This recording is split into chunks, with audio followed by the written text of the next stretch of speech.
Hola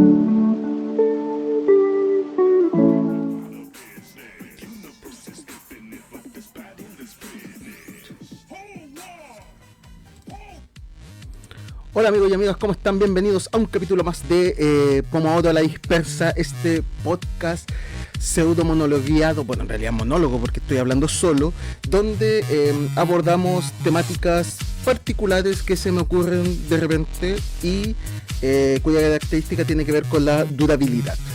Así que, ¿cómo están? ¿Todo bien por la casa? Espero que muy bien. Este creo que es nuestro cuarto capítulo, o quinto, ya no me acuerdo. El asunto está en que hay un capítulo que yo cuando lo estuve editando caché que no se grabó nada. Y repliqué la intro. El video que no se va a ver jamás es exactamente la misma intro, que es esta serie de rap que se llaman Epic Rap Battle of History. Batallas épicas de rap de la historia, y son personajes: Albert Einstein versus Stephen Hawking.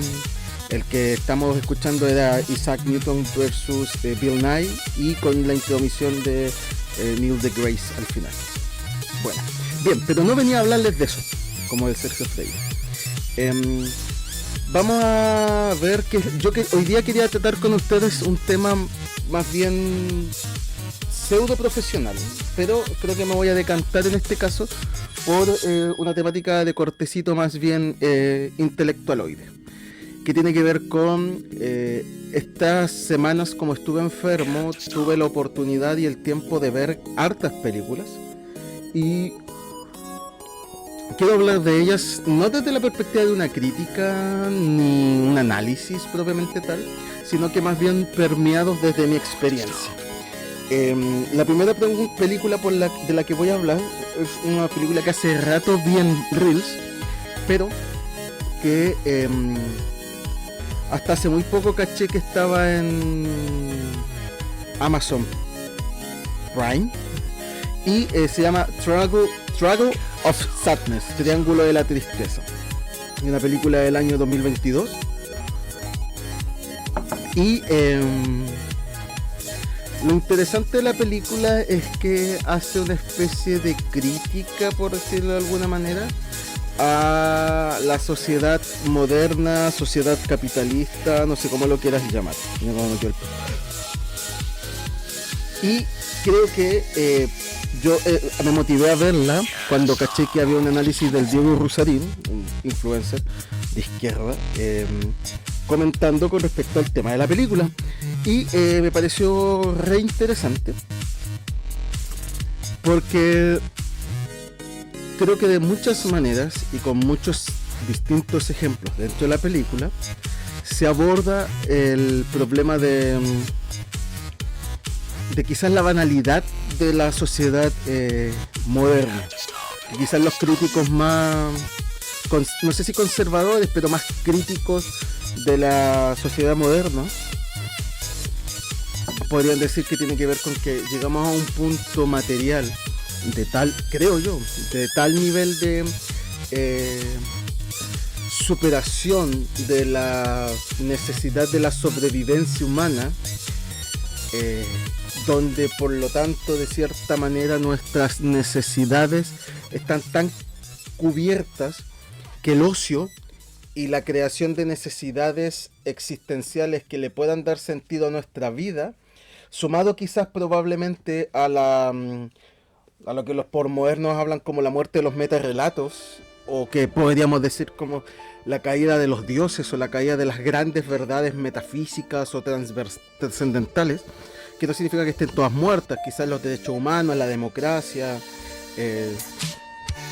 la idea de progreso y de superación son quizás todavía metarrelatos que están ahí presentes, o ideas que todavía engloban cierta generalidad que nos permite tener un poco más de sentido, que no sea simplemente pensar que somos monos sin cola y lampiños, o que somos simplemente polvo cósmico sin sentido y sin ningún tipo de existencia, y que nos comencemos a matar entre nosotros.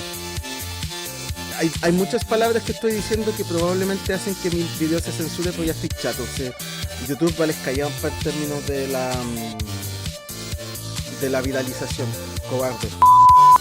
En fin, en Trouble, la vez Triángulo de la Tristeza, es una película donde en varias escenas se puede ver reflejada, yo creo que dos cosas bien importantes. Una, que tiene que ver con, de una manera un poco humorística, hacer una sátira o una burla de las clases sociales altas, de la opulencia de las clases sociales altas, de esta especie como de idea de la Belle Époque, de la bella época,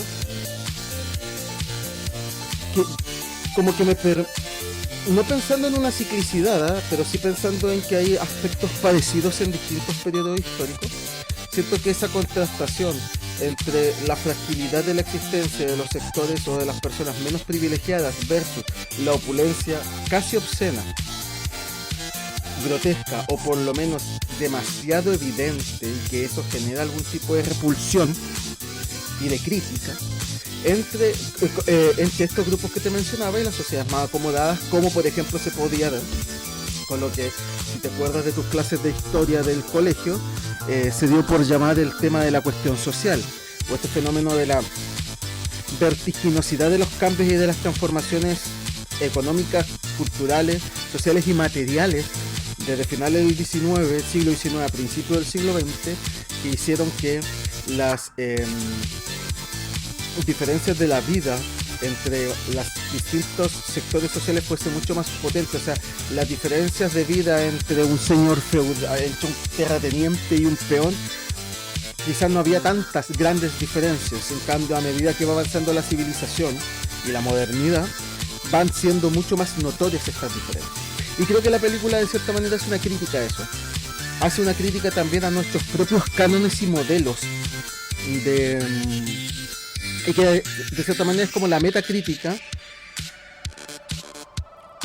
siento yo, porque también se mete dentro de la historia la crítica a la moda, la crítica a la estética, la crítica a la opulencia de ese contexto, y desde esa perspectiva me da a mí la sensación de que Triángulo de la Tristeza utiliza esas herramientas para mostrar y reflejar el absurdo y ridiculizar de cierta manera las experiencias de las clases altas.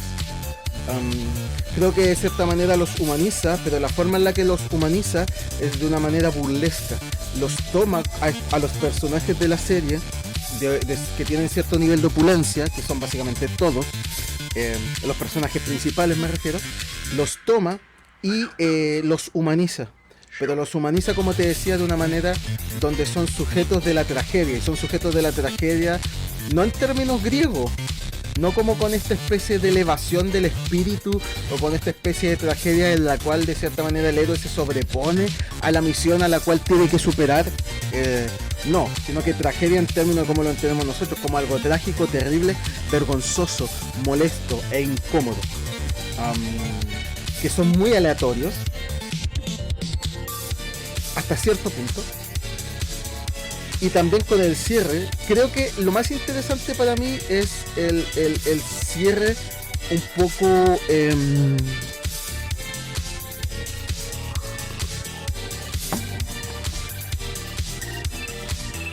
para mí ambiguo. No les quiero spoilear evidentemente la película para los que quieran verla, pero siento que el resumen para mí de esto tiene que ver con, como pensando un poquito en Michel Foucault, el tema del poder.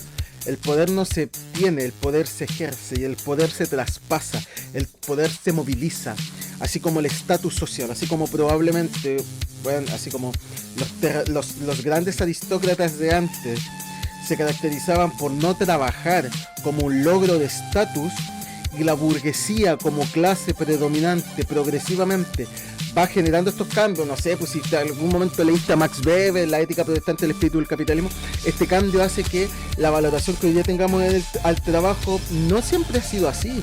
Hubo un momento de la historia en los cuales el trabajo era mal visto, ¿te fijas? Entonces,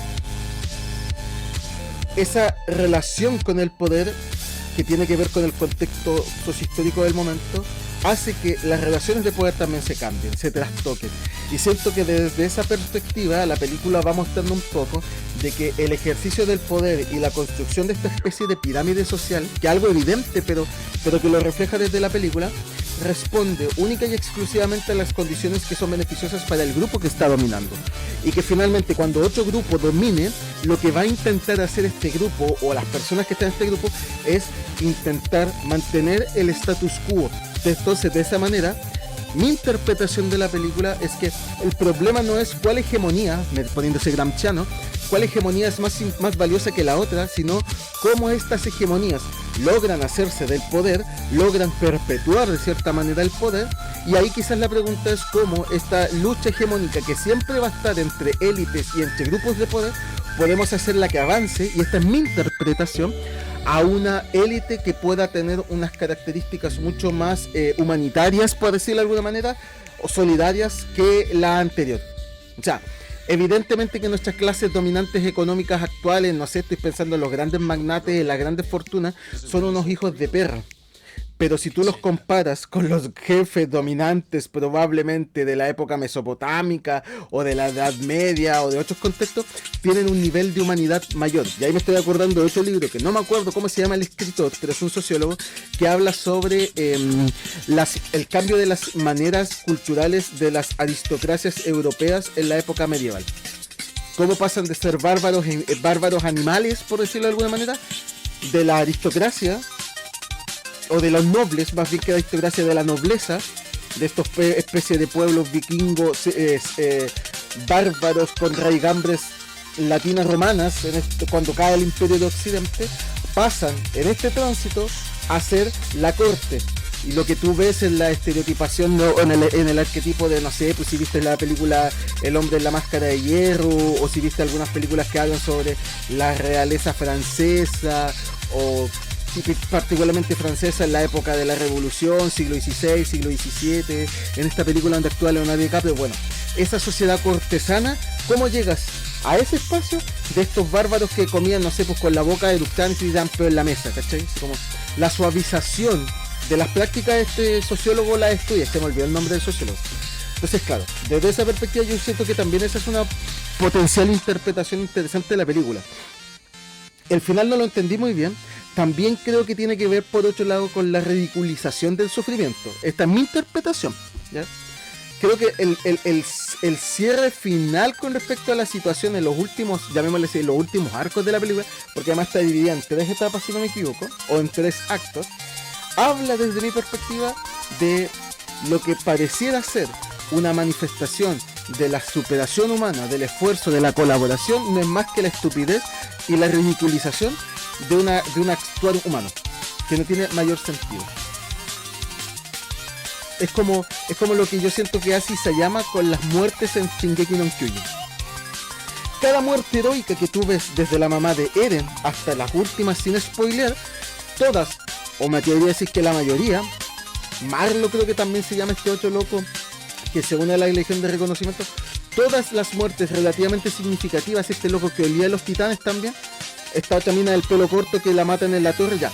Todas esas muertes que tienen un final, tienen un tránsito histórico, heroico, terminan de cierta manera ridiculizadas por Isayama. Decir, bueno, esto no, la muerte no es heroísmo, no somos héroes, somos simplemente humanos intentando sobrevivir, y cuando se nos acabe el tiempo, todo nuestro heroísmo se va a ir a las pailas, porque lo que nos va a pasar es que vamos a querer aferrarnos un tiempo más a la existencia. Es evolutivo, es instintivo intentar querer sobrevivir. Bueno, esa es la primera película de la cual me tomé un montón de tiempo para hablar. La segunda que vi se llama... Bueno, este es el nombre más largo. De hecho, cuando puse el nombre de cómo hablar en este capítulo, le puse Struggle of Sadness y de la paloma más larga que la cresta, porque de hecho creo que así le voy a poner al título, porque de verdad la paloma el nombre de la película se llama Una paloma, bueno, espere, una paloma se pasó en una rama a reflexionar sobre la existencia. Es una película sueca de Roy Andersson, se supone que es del año 2014, yo pensé que era más nueva, y no es una película fácil, no es una película entretenida. Es de estas películas que tú como que las veís o que la ven la gente así como, se fuma un cigarro, se toma un whisky y hablan así como, oye, no, disculpa, yo no he visto la última de Marvel, yo solo veo cine sueco impresionista.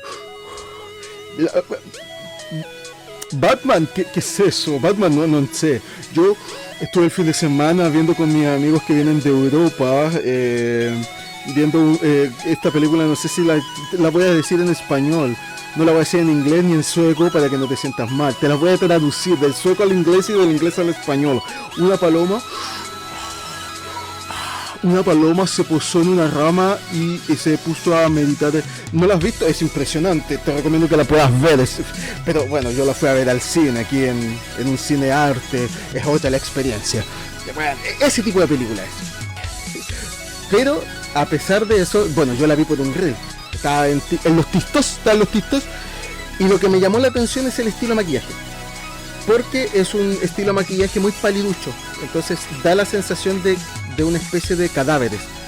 Entonces yo pensé que era quizás, no una película de zombies, pero que quizás tenía como esa...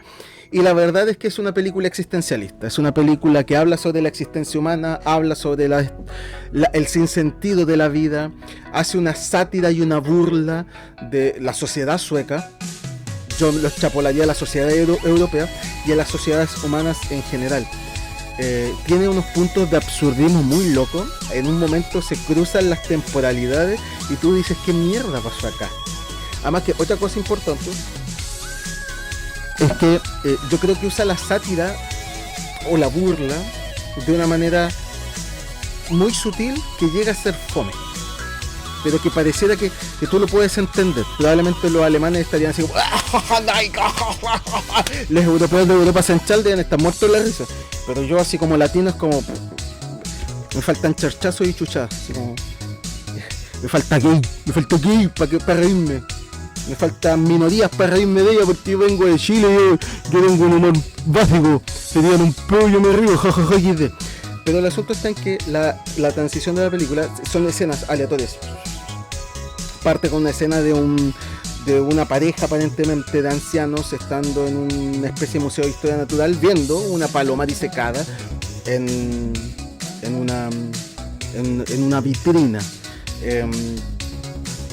Pero pareciera ser que el hilo conductor principal de la historia son dos vendedores de bromas, que lo que buscan en su negocio es traer alegría y risas a las personas.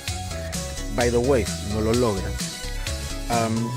Creo que tiene muchas interpretaciones. Lo más interesante, lo que me llamó la atención fue que después que yo vi la película, como me quiero creer inteligente frente a ustedes, quiero parecer inteligente porque no lo soy, dije, ya voy a impresionar a la gente con mis análisis que voy a robarme de análisis de otros juegos en YouTube, y no encontré muchos análisis. Y lo que encontré eran análisis más bien cinematográficos y estéticos. Que sí reconozco que como que la paleta de colores de la película es como muy extraña, muy curiosa, muy llamativo. Insisto, no te recomiendo que la veas, ni que no la veas. Pero yo la vi, la tuve que ver a pedazos. No tengo idea si la entendí, no tengo idea si me gustó. Pero son como quizás de esas películas que uno dice, bueno, así como si en algún momento necesito impresionar a alguien en algún punto con algo, con una sola esta pistola de impresionabilización tiene una sola puta bala, y esa bala se llama: una paloma se posó sobre una rama y empezó a meditar sobre la existencia. Esta es tu pistola, esta es tu bala. Esta es tu arma para en algún momento decir, este es el momento, ¡paf! Y la disparas. Roy Andersson, película sueca. Te metí a Wikipedia o te memorizáis algo de lo que yo te estoy diciendo. Pero insisto, es una película existencialista, se burla de la existencia, critica mucho de los comportamientos humanos, creo que hace una crítica también a nuestra simplicidad, hace una crítica también a nuestros propios comportamientos, pasa por muchos temas. Creo que es una película que bien vista y bien analizada puede dar para mucha conversación, pero insisto, también tiene el otro componente que puede ser tremendamente aburrida.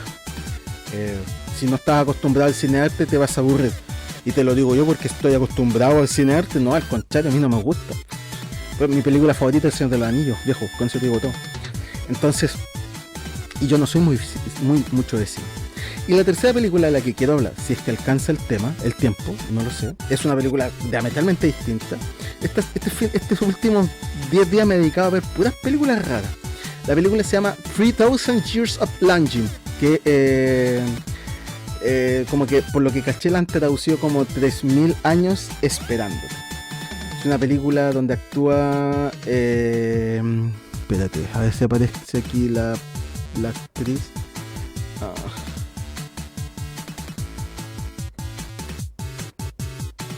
Sí, se llama la actriz se llama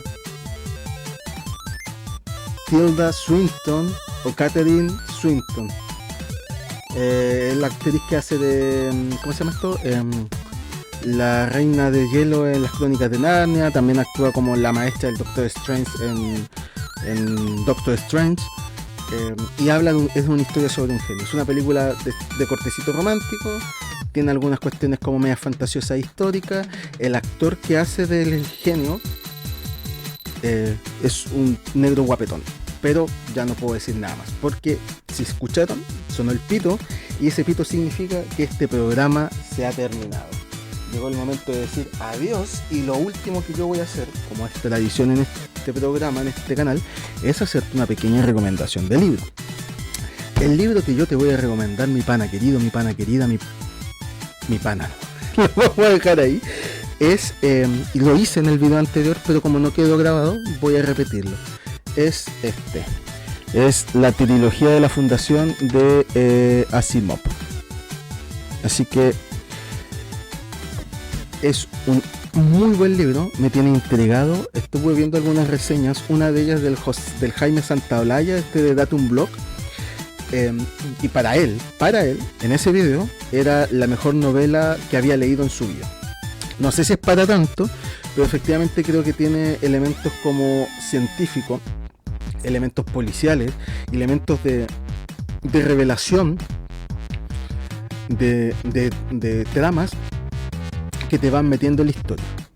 Yo tengo un problema con los nombres, así que me he perdido, porque en el video anterior yo había dicho que hay mucha gente, y yo también repetí como loro esta idea, que señala que Dune, otro libro que leí, de Frank Herbert, aquí, Dune, de Frank Herbert, para algunos, he escuchado varios comentarios, es como una especie de El Señor de los Anillos, pero en el contexto espacial.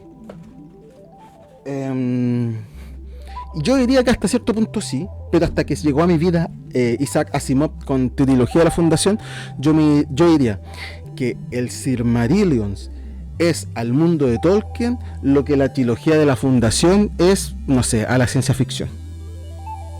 O más todavía. Mejor dicho, el Silmarillion es a la fantasía épica lo que la trilogía de la Fundación de Asimov es a la ciencia ficción. Yo creo que eso resume, desde mi perspectiva, lo que implica este libro. Así que buenísimo, muy interesante, lo disfruté caleta y nada, te recomiendo que lo puedas leer y que lo puedas revisar. Muy bien, chicos y chicas. Voy a aplaudir solo por aplaudir nomás. Nos vemos en el próximo capítulo. Espero que te hayan gustado estas 3 recomendaciones de películas. Y evidentemente, como siempre, comenta, dale me gusta, comparte, dime si estás de acuerdo o si no estás de acuerdo. Y eso, besitos. No te quiero mucho porque no nos conocemos, y si nos conocemos te quiero caleta.